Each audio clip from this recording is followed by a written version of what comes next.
আলু কিনতে পারি না। আগে মনে করেন আলু কেজি আসছিল মনে করেন 100 টাকা কেজি আলু। শেখ হাসিনার আমলে 1200 টাকা পর্যন্ত কেজি হয়েছিল। তাও ভালাই আসলো, সুন্দর হয়ে চলতেছে। অটো গাড়ি যদি বন্ধ করলে আরো ভালো, অটো গাড়ি বন্ধ করে দিলে আরো ভালো। অটো গাড়ির কারণে ভাড়া হয় না। হ্যাঁ, ওরা আগে যেমন চলছে এমনি চলবো। আগে যেমন চলছিলাম না, আগে আওয়ামী লীগ সরকার যেমন দিছিল মেলুট উঠতে দিছিল, আগে চলতে পারছে না। আর অনেকের লেগে উঠে উপরে, আগে নিচে দিছে, নিচে আগের মতো করে দেখ। আমরা চাই অটো গাড়ি বন্ধ। হ্যাঁ, আসতে পারতেছে না, ভয় আয় না, আইলে মাইলা লাগবো। রাজনৈতিক কারণে আয় না,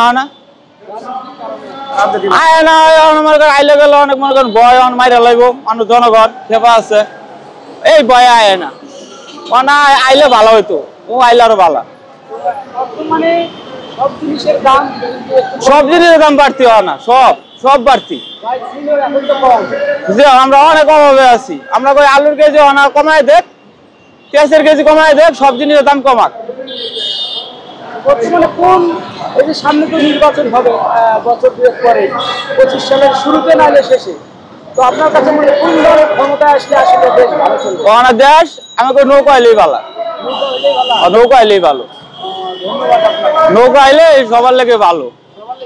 হ্যাঁ আসলে বলা দেশটা উন্নতি আসছিল, হ্যাঁ আসলে বলা দেশ উন্নতি আসছিল। অনা যাওয়ার পরে দেশ আরো মনে করেন অবস্থা খারাপ হয়ে গেছে।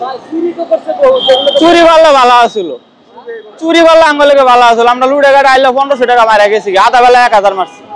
আরো আমরা 500 টাকা ভাড়া মারতে হিমচি হিমচি খাইয়া যাই। স্বাধীনতা বোঝে না, স্বাধীনতা বোঝে না, কিছুই বোঝে না। চুর টাকা রাস্তা রাস্তা নেমে উঠছে। আমি বলি হ্যাঁ দেশের জন্য ভালো হইব, সবার জন্য ভালো হইব, সবার জন্য ভালো হইব। হ্যাঁ আইলে তো ভালো, আমি কই আয়ুক আইলে ভালো। গ্যাসের পর থেকে অটো গাড়ি দেন, জায়গায় জায়গায় অটো গাড়ি। এটা যদি আমরা 10টা রিক্সা খার হই, অটো রিক্সা কি মামা কই যাবেন কই যাবেন, মামা উঠেন উঠেন, 100 টাকার ভাড়া 50 টাকা দিলে দৌড় মারে। আমরা চাই অটো গাড়ি বন্ধ হোক, বন্ধ হইলে আঙ্গল লেগে ভালো, পায়ের গাড়ি লেগে ভালো। আগে যেমন দিচ্ছে এমনি দেখ, নিচে আমরা চলছে এমনি দেখ।